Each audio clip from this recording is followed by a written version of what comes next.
It's my great pleasure to have been asked yesterday to introduce Cindy McCain and Governor Christie. The Harpers have had the special privilege of being friends with the McCains for many years, social friends, political friends, and great admirers of the family. Cindy is a remarkable person, and she's known for her incredible service to the community, to the country, and to the world. She has a passion for doing things right and making the world better. Cindy, after her education at USC in special ed, became a teacher at Agua Fria High School in special ed and had a successful career there. She also progressed to become the leader of the family company, Hensley and Company, and continues to lead them to great heights.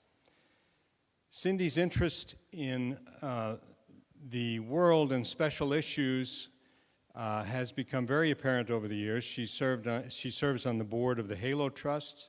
She serves on the board of Operation Smile and of CARE. But her special leadership as part of the McCain Institute and her special interest and where her heart is now is in conquering the terrible scourge of human trafficking and bringing those victims of human trafficking to a full, free life as God intended them to have. I want to tell you just a quick personal experience with the McCains.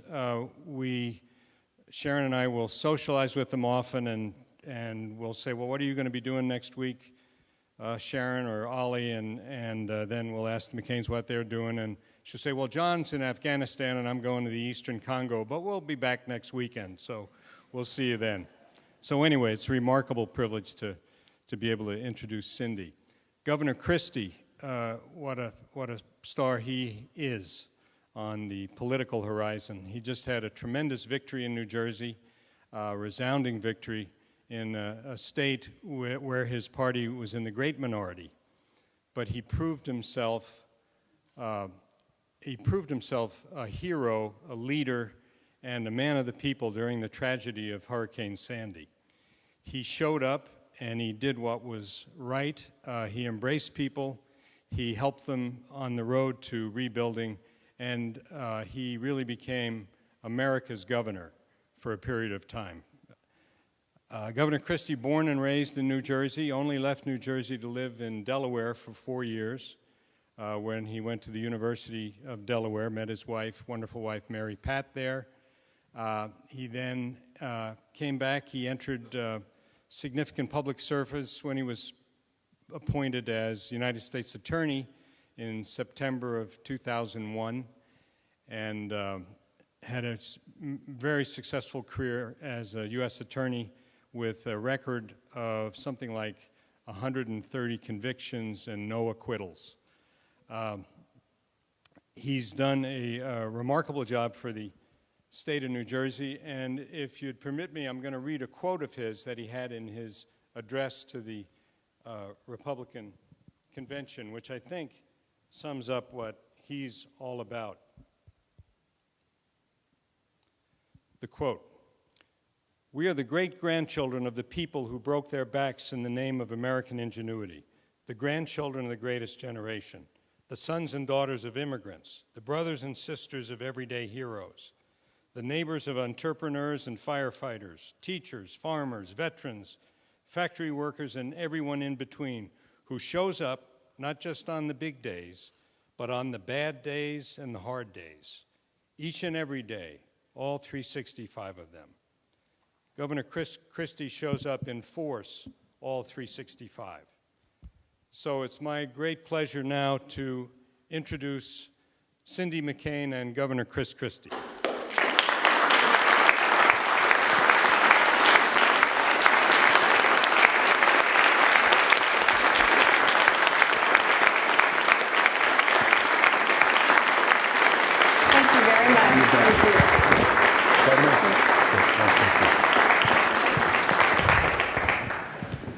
Welcome, everyone. Thank you for coming. Before we get going, and I know I have a lot of questions for Governor Christie, but I'd like our Arizona Human Trafficking Task Force members to please stand up and show your faces and let us acknowledge you for the hard work that you have done on this.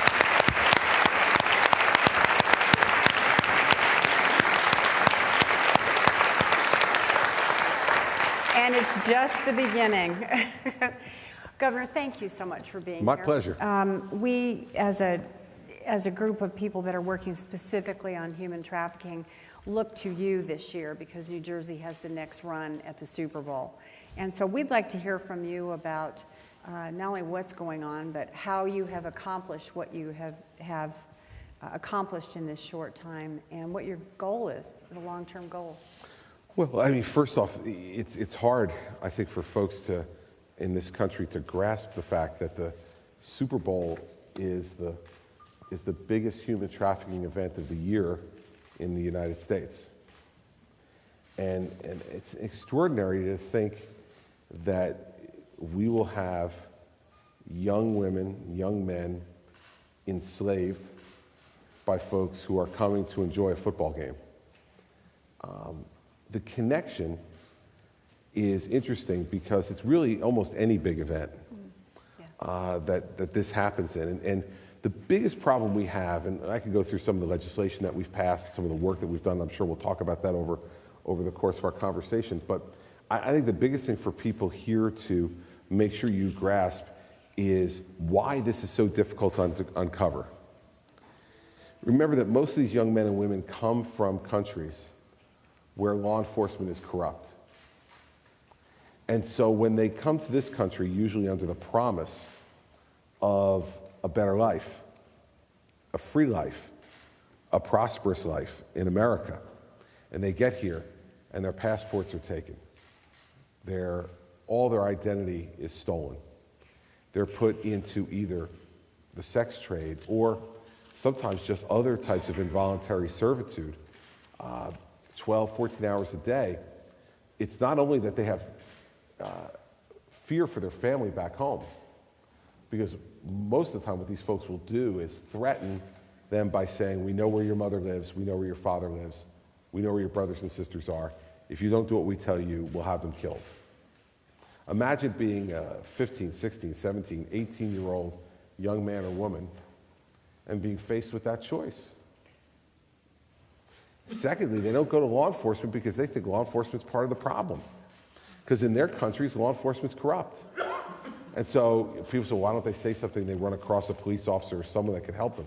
Well, they believe that they're all in, and the captors reinforce that belief. They know the culture in their home country, and they reinforce the belief. And so the reason this is so problematic and difficult is that normal law enforcement techniques are relatively ineffective in this way. And that's why we have to do a lot of other different things that we've been trying to do. And when you also bring into it the event of a Super Bowl, all the hundreds of thousands of people, both who work the event and who are going to the event, who come into an area like New Jersey or next year, like here in Arizona, law enforcement is focused on a lot of other things. And part of, I think, what our effort is in New Jersey, and I know what yours is going to be here, is to make sure that we put some of that focus on preventing this, because this ruins lives. Absolutely ruins lives. It does.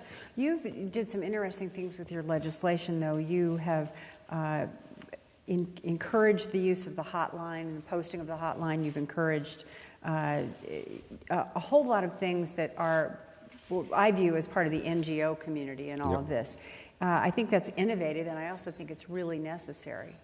And we're hoping that our governor does the same thing. She's been a remarkable supporter on this for us, and we hope to have good things come out of this. What is the difficulty in your proximity to Manhattan? How does this wind into this? Well, it's kind of the situation that we have in New Jersey and then our proximity to New York City also. So first start with New Jersey. We are the most densely populated state in America. Secondly, we are the most ethnically diverse state in America. So what does this mean for human trafficking? What it means is that you can hide in plain sight.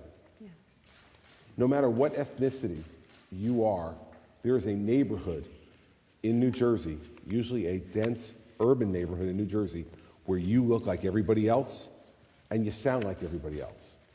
So as a result, for law enforcement, it's very difficult to discern who might be there by choice and who's there through coercion.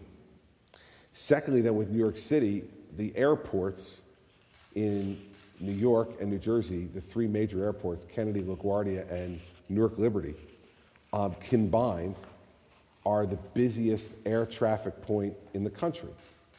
And so policing those people coming in and out is incredibly challenging. You add the ethnic diversity and density of New York City and the ease of movement over the Hudson River, the opportunity to hide folks and to evade law enforcement is incredible. We have 8.8 million people in New Jersey. You have 8.4 million people just in the city of New York. So in that northern metropolitan area, of our 8.8 million folks, about 6 million live in the northern portion of our state. So you're talking about in that area about 14 million people in a very small area of real estate. Well, obviously your two first responders from both Manhattan and from New Jersey have to work closely together. Have they, in terms of coordinating, I'm assuming they've gone through a training process that included both teams at the same time. And what was your opinion of how they were trained, and are they trained well enough? Because we're dealing with this here. Not yet. Not yet. Yeah. Not yet. Listen, the training is the hardest part. Now, Paul Charlton here is the U.S. Attorney in Arizona when I was U.S. Attorney in New Jersey. And while we have great admiration and respect for the agents and officers that we worked with, what we also would tell you at a really honest moment is trying to change their point of view on certain things is a process at times. And the training for human trafficking is different. You know, it's different. You have to use different techniques to try to figure it out because of the lack of trust issue, because of the lack of transparency that we talked about. I think what's happened in our state, part of the challenge is that the NYPD is a big organization. And so the training doesn't happen together. What we're trying to do through the legislation we did and in cooperation with Mayor Bloomberg is to say there should be consistency in that training. They won't be able to do it together, but there should be a consistency in message on trafficking that can help us to be able to work across the river together and use the same type of techniques so that it's more seamless. But that's one of the real challenges, because remember, you also have federal agents involved that I don't have jurisdiction over as governor. So you need to bring the U.S. Attorney into play and the special agent in charge of the FBI and the other federal agencies that get involved in this. So from a law enforcement perspective, it's a very complex challenge. The help of the Super Bowl is that all those people were in the same room for the Super Bowl. Right? It's a national security event. The Secret Service takes the lead, coordinates, and brings all those different agencies together. And so what we've tried to do in New Jersey is to make this a priority to the Super Bowl host committee and to the Secret Service in their protection of the event, and we've been successful at that. And so I think that you'll see some good results that come out of that joint work that you'll have the same opportunity to do in Arizona when they turn their attention on February 3rd to here. Yeah. With that, we face something here that is a national issue, but the owners are here in Arizona, and this is this publication called Backpage.com. And the task force spent a lot of time on this particular issue. They came and actually testified in front of us, which they had not done before. And I mean, this is Craigslist had the foresight and the decency to stop selling children and women on the internet. Backpage has not. In fact, they've increased their involvement in this, and to all of us said that they are not doing anything wrong. In fact, they're helping the police by staying in business. How do you get around? I'm not trying to get around the First Amendment, but what do you do with something like that? Well, we face this challenge in New Jersey. We passed a law in New Jersey that went after this was overturned by the federal courts. And so it is a really sticky First Amendment issue, and the federal courts in the District of New Jersey overturned the legislation that we passed that was very aggressive against organizations like this. Listen, I think that as public officials and as community leaders, the only thing that will change their conduct is shame. You need to loudly and clearly shame them. They may have a First Amendment right to do what they do, but you have a First Amendment right to shame them. And I try to remind these folks all the time, the First Amendment works both ways. You know? I agree. Right? I agree. So, my point of view is that they do some things that are absolutely reprehensible and disgusting and injurious to innocent people. And so, if they're engaged in that conduct, getting a little verbal abuse from me is like the least they should get in return, you know. And I think if they can hardly complain, they hardly have standing to complain. So, I think non-governmental organizations also need to be involved in speaking out. And speaking out about this. Public shame can change conduct. And as long as it's fact-based, and believe me, we have plenty of facts on our side to be able to make it fact-based, we can begin to change attitudes and also have public pressure go upon a group like Backpage to change their practices as so many other organizations have, based upon perhaps decency of their own, but also I don't doubt for a second that public pressure had something to do with it. Well, we were astounded because during their testimony, Andrew Pacheco, where are you, Andrew? Was diligently working on his iPhone when the lawyer said, well, we field everything. There's nothing gets on there that we haven't looked at and clearly gone through, and there's nothing bad going on. And Andrew pulled it up on his iPhone while we were sitting there. And so the problem that we have here is that the owners are based here, which is very embarrassing, I think, as someone who's from this state, and I think everyone else. But also, they're such a big moneymaker that they are able to hire the people and the lawyers and all the other stuff to shield them from just what you said. Do you think we should have federal involvement in trying to stop this thing? Well, it's an interesting constitutional question. Yeah. I mean, I think that the Congress should be grappling with this issue. The fact is, we tried to do it in New Jersey and we got reversed by the federal courts in our state. Yeah. So the question is going to be whether or not laws being changed is going to be permitted to change that conduct. I tend to think, given what we tried to do, that that's not going to be the way to go.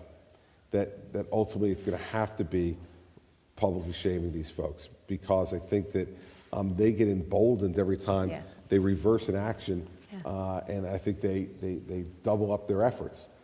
So I think we may have to take a different tack. Now, there might be some federal constitutional lawyers, which I am not one, who might argue to you there's a way to narrowly tailor this at the federal level to get it done. I'm not expert enough in that to be able to give an opinion, but what I will say is that I know for sure there's not going to be anybody who's going to overturn our ability to be able to call these folks out and take them from the back page and put them on the front page. I think that would be, I like that. Thank you. That's a great line. I love that. I'm going to steal that from you. I like that. I'm a big mouth. I can do that. Good. With this, I mean, here, particularly on the border, we deal with all kinds of issues regarding border issues and immigration, as you do, in New Jersey. How do you think, or do you think, there is a problem with human trafficking flowing, not just our southern border, but over our northern border? Is this I've been told different things about this, that really that's not the issue. It's more about internal trafficking. What's your opinion on whether or not the borders, how they play in this? Our experience is that it's every port of entry. Yeah. It doesn't matter whether you're talking about the southern border or the border with Canada, or whether you're talking about a New York City airport or an airport in St. Louis, Missouri. It happens everywhere. It happens in every urban area of this country. Every neighborhood. You bet. That's what I tell people. And it is absolutely true. And so while I think there's validity to the discussion of the border, I think that's misunderstanding the scope of the problem. Yeah. The scope is much larger than a border crossing problem. This is an organized effort at something that's been going on in our world forever, which is greed for free labor that creates exorbitant profit. That's what this is. And, in some ways, we don't have to make it more complicated than what it is. These folks set up criminal enterprises in order to exploit free labor for their own exorbitant profit. That's what it is. And it's worse than other types of greed because this is greed that causes injury that's permanent to the people who are involved and that many of them never get over. So I think the border is an issue, but it's no more an issue than New York City or New Jersey airports or St. Louis airports or Minneapolis airports. You know, you can fly them in from any place in the world. They come up with the plan to be able to bring them in. And a lot of these, remember, when we did a bunch of these cases in New Jersey when I was U.S. Attorney, and a lot of the women, we had a big case where the women themselves testified. Mm-hmm. And they had been in servitude for years in the sex trade. And we had, I'll never forget this one woman, 19 years old, been in servitude since she was 15. And imagine the power of a young woman sitting on the witness stand in a federal courtroom in Newark, New Jersey, with the defendant sitting at the table and saying, I was forced to perform 10 to 12 sex acts a day, 6 days a week, for 3 years. And all she basically got was minimally sustaining food and water. She was not allowed to speak. If she spoke to the other girls in the place, she was beaten. When she went out with an assigned master who watched her every move. I mean, this is what we're talking about, everybody. We're not talking about anything other than abject slavery of people. And I remember sitting in that courtroom and listening to her testify, and you could see that jury. And they did what they needed to do, which was to send the people who perpetrated this crime to jail for 30 years at the end of that trial. So we need to understand the scope of this. And it's not just it's an Arizona, New Mexico, Texas problem. Yeah. It's not. It's a problem in every corner of this country. And because of America's greatness, this is why it happens. I'll stop my answer because I know I'm going on for a bit here. That's okay. But it's America's greatness that lures them here.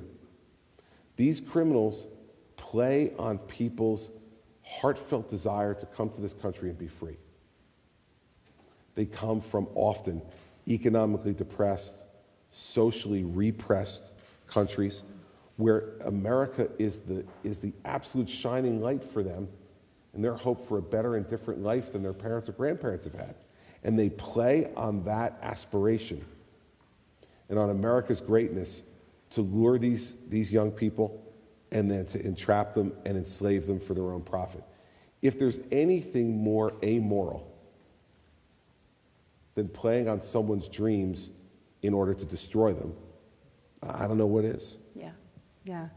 Once you all are able to rescue or save a victim in whatever capacity it happens, what capacity do you have to then help them move on with their lives? It's been great partnership in New Jersey with the Catholic Church. The Catholic Church is the non-governmental organization that's taken the boldest lead in our state on this, creating safe houses for these young men and women to live in as they're getting psychiatric treatment and medical treatment and getting real nutrition to get themselves to a point. I mean, most of these folks don't even have clothes, except the clothes on their back. And the Archdiocese in Newark in New Jersey has been incredibly active in setting up all of these functions.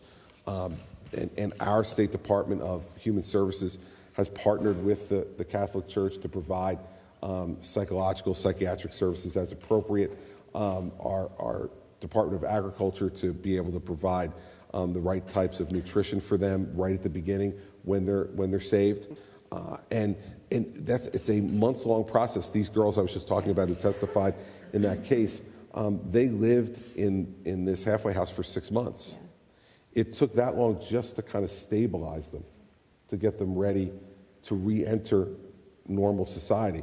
The other thing that the Human Trafficking Act, the federal act, permits is special visas for their families, so that what we also then facilitate along with federal law enforcement is once they're saved and they're safe, we then get information from them about where are their families, and there are special visas that bring their families to the United States so that they can create a nurturing relationship, an atmosphere for this victim.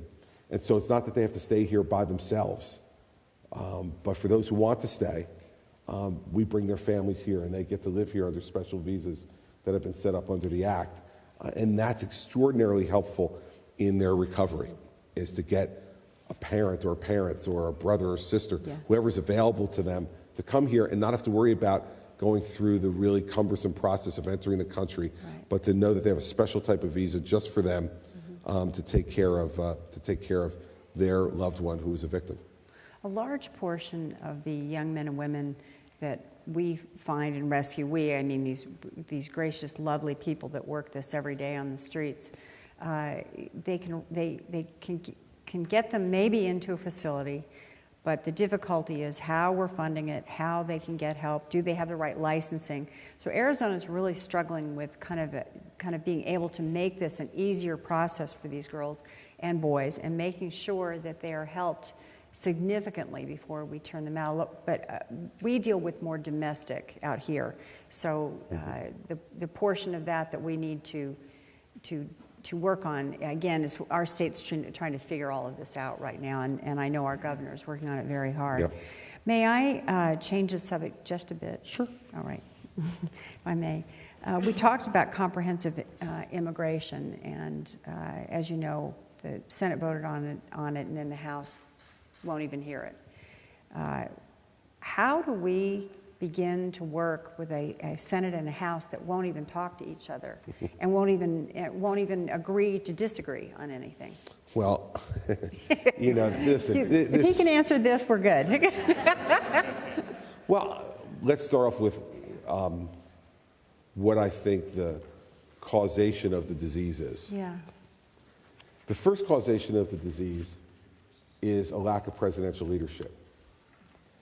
You see, I work with a Democratic legislature every day, 24 to 16 in the Senate, 48 to 32 in the lower house. So it's not close. If I wait for them, and it's not just because they're Democrats, it would be the same way if they were Republicans. If I wait for them to lead on an issue, I'll be waiting for my entire career. Legislative bodies are absolutely, I think by design, ill-disposed to provide leadership. And so you start off with that as the premise and see a president now who simply refuses to engage. If he's uncomfortable, he refuses to engage. Or he engages only in the politics of it. That's a problem. If you want bipartisanship, the president is the one who has to lead on bipartisanship the way the governor in a state has to lead on bipartisanship. I'm the one who has to show I'm willing to compromise. I'm the one who has to bring people into the room and keep them there until we come to an agreement. I'm the one who's got to lay out the broad vision of where we're heading. And even though there'll be disagreements on the road to the accomplishment of that vision, the executive has to lead in that regard. Second, these folks in Congress don't talk to each other anymore. Right. And there's almost like a penalty for being friends with somebody on the other side. And, politics is simple. It really is. We don't make anything. We don't produce anything of value, right? All we have are relationships. Trusting relationships which forge compromise, which develop and bring about accomplishment. That's it. If we don't have that, we got nothing. And that's why Congress is at 9% popularity today. The only thing that surprises me about Congress being at 9% popularity is, I would love to get a whole slew of former federal agents who are now retired and want something to do. I want you to find the 9%. Right? I want you to find paid staff and blood relatives. I want you to find the 9% of the people who go, I love this. Yeah. This is good. What's going on down there right now? Fabulous. I want more of it, I'd like to just bring a sample of those 9% into a room and just talk to them for a few minutes. Really? I don't care whether you're Republican, Democrat, or Independent. You look at this and you go, I love this. I love the idea that they don't talk to each other. I love that they don't pass anything. I love that the majority tramples on the rights of the minority. I love that the minority obstructs the vision of the majority. I love this. This is great stuff. Let's have more, you know? It is such an abject failure at this point, whether it's immigration reform or whether it's any of the other issues, tax reform that we need, entitlement reform that we desperately need for our country to be secure and long-term economically. All of the difficult issues that need to be addressed, nobody wants to address them because they're too busy fighting with each other and raising money for their PACs and sending out press releases that mischaracterize and attack the other side, and then holding press conferences. You know, there's two places that if I were the ultimate ruler of the world that I would love to get rid of. One is that bank of microphones that apparently is outside the House of Representatives in the United States Senate, where they all come to pontificate. They rush to them to, like, you know, the most dangerous, 10 yards in Washington, D.C., right? Don't get in between those men and women and that set of microphones where they all sit, like, with bated breath waiting for the next, horrible thing to be said about the other side. And the bank of microphones outside the West Wing of the White House, where they all come out after a pretend meeting and then say awful things, right? I feel like if you could ban those two areas, that you'd really start to make progress, you know? So I think the problem is that in the end, the federal guys are not required to produce any results. You would never, ever put up with this from a governor. Ever. If I just was in the corner holding my breath and saying, I don't agree with them, they don't agree with me, the hell with it. I'm going to play golf, I'm going to raise some money, I'll put out some pithy press releases, and then I'm done. I would be done. My rear end would be on the curb at the next election, and rightfully so. So I think part of it is that we've come to accept too little and demand too little, and we don't really truly reward the people who are willing to step across the aisle. We say we want it. I saw this in New Jersey in my last election. We had 60-plus elected officials, Democrats, elected Democrats, endorse me publicly for re-election.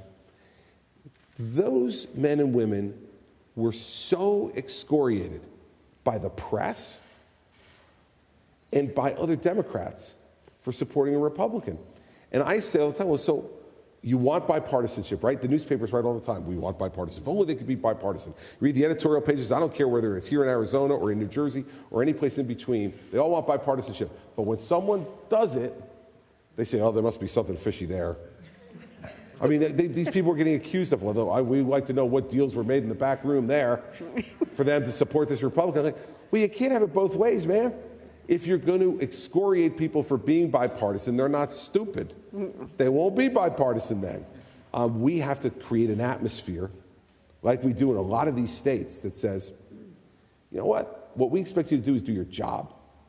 Get your job done first. And I don't care, quite frankly, how you do it as long as it's legal and ethical. Get it done. And that's it. I agree.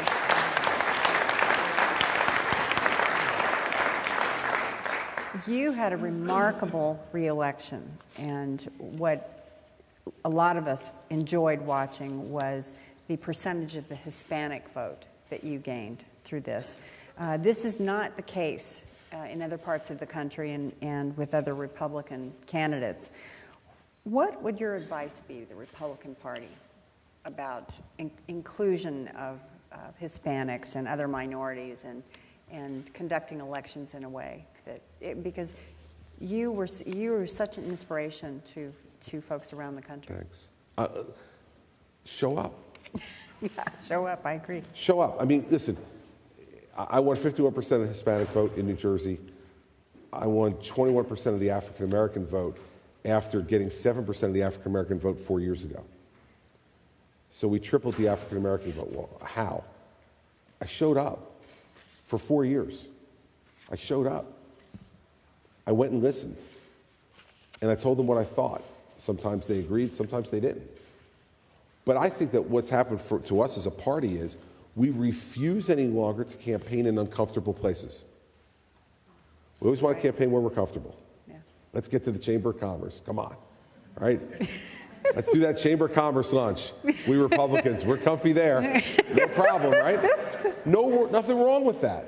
I love being at the Chamber of Commerce lunch, and I love their support. But if we want to broaden our party, we have to go to places where we're uncomfortable. And it is uncomfortable. Let's not pretend it's not uncomfortable. When you initially go there, it's uncomfortable. I did a town hall meeting in a city in my state called Irvington. Now, Irvington is about a 20,000 person city. It is predominantly African American. And in 2009, I got 4.7% of the vote in Irvington. So I went as governor, and I did 108 town hall meetings when I was in my first 4 years. And I did one of them in Irvington at the Christian Love Baptist Church. And I asked the pastor if I could come and do a town hall meeting there. He agreed. When I showed up there that day, I said to him, "So, Pastor, how many people are here?" And he said, it's a huge crowd, Governor. The entire church is filled. And we had to set up an overflow room with a TV screen. We have 550 people here. In 2009, 486 people voted for me in Irvington. We had more people in the room for my town hall meeting than had voted for me. Now, most of the time when you're governor and you walk into a town hall meeting, there's people stand, there's raucous applause, kind of like what you all did for me and Mrs. McCain. We walked in here, right? It's really great. I walked in to the Christian Love Baptist Church that day, and it went something like this. Ladies and gentlemen, the 55th governor of New Jersey, Christie.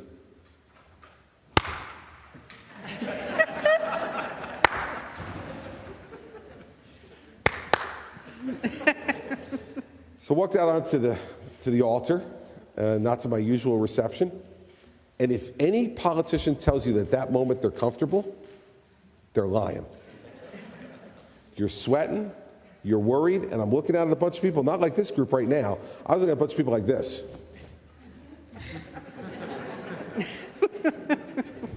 I've been to a few Okay, of those. buddy, bring it. Let's see what you got, right?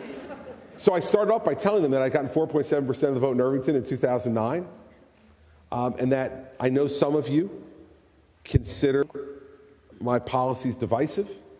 Some of you may disagree with me on a whole range of issues, but I'm not divisive because I got 4.7% of the vote in Irvington. That means I united 95% of the people of Irvington. I brought them together for my opponent. And they all laughed like you did, and then we started to listen to each other. See, in the end, I don't think people vote based upon writing on a yellow legal pad with a line down the middle, here are the pros, here are the cons. I don't think that's the way people vote. I think the way people vote is from here. First, they got to know you and trust you. Think that you believe in them and care about them, and maybe understand their life a little bit.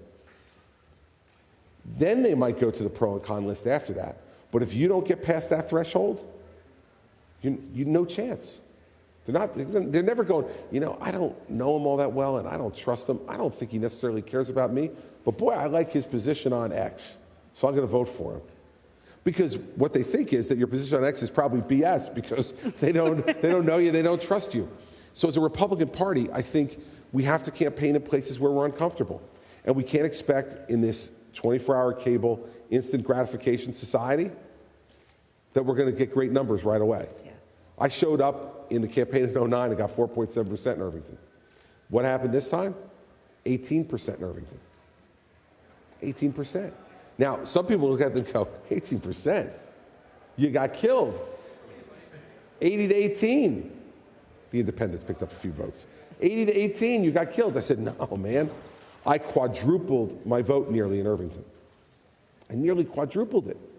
That's pretty good. That's the way we have to look at it as a party, because if what we're expecting is instant gratification and immediate success, we're going to fail. So people say, how did you get to 61% in a blue state that Barack Obama won with 58% a year earlier? Show up and listen, and don't vilify people because they disagree with you. disagree with them, and I disagree with them plenty in public.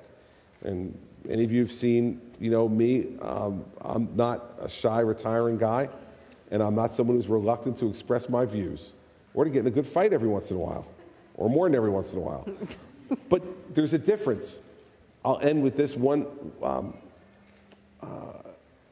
woman said to me during the campaign, I went up to her at a diner in New Jersey, and I said, I'm Christie. She goes, I know who you are, Governor. And I said, well, I'd love to have your support. And she said to me, she said, I disagree with you on a lot of issues. And I said, no, this is not going to go well.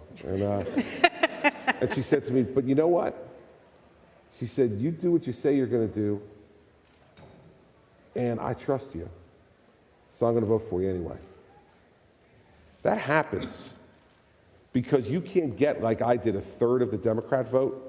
A third of the Democrats who voted for me. You can't get that based just on issues because we don't agree.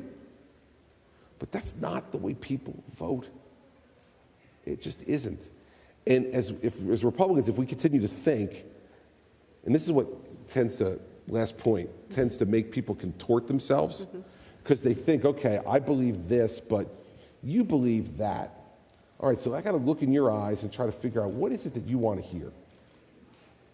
And then I'm going to figure it out because I'm good. All right, I'm good at this. I'm a politician and a pretty good one. I'm going to figure it out. And then I'm going to tell you what you want to hear. And then I'm going to pray to God you forget that I told you I'd do it when I don't. We're encouraging that type of conduct. What we need to encourage is, I tell you what I think. And if what I tell you is opposite of your single most important position that you care about the most, then I need to invite you to vote for the other guy.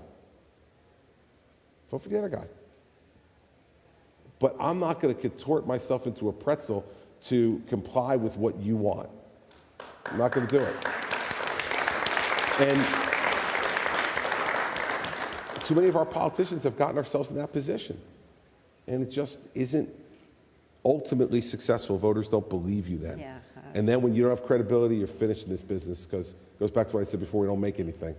So if all we have is our trust and our credibility and our backbone, and we give that away for a title, then they're not going to, they're going to, what you become then in politics at that point is what my old high school history professor used to say. He said, a leader without followers is just a guy out for a walk. That's true. Oh if they don't believe you believe in anything anymore, why will they follow you? Some people will follow you even if they don't agree with everything you believe. But they believe in you. They believe in you. And that's kind of where we need to get to as a party. I think our most effective leaders have been folks who created in the public for a moment or for a longer period of time the sense that he or she cares about me, understands me, and has a clear idea of who they are and where they want to lead. You create that, you create a movement. You don't create that, you lose. Yeah, you're very right. It's not that much, it's not complicated. Yeah. And it's not about any one issue. Don't look for this, if Republicans only did fill in the blank. If we think that just by having immigration reform, we're going to win the Hispanic vote, like that's going to be some kind of magic thing, I would suggest to you that that's insulting Hispanic voters all over this country to think that that's the only way they decide how to vote. The fact is that they want to have a seat at the table, to influence policy, not to always get their way, but to influence policy, be taken seriously, be listened to. And then you can start to try to bring them onto your movement. So that's what I think our party needs to do.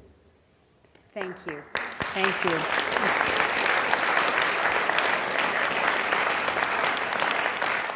I see staff in the corner all going like this. That's usually the universal sign for let's get rolling. Thank you so much for coming. Our task force and the rest of the folks in Arizona that are really trying to stop human trafficking are very excited to see what comes out of New Jersey with this event and onward from there. And we look forward to working with you as well. Me too. And we really appreciate you taking time for being here, because I know your schedule is just crazy right now. And my best to your family. Thank you. I know public life can be challenging at times, and be nice to your wife. Thank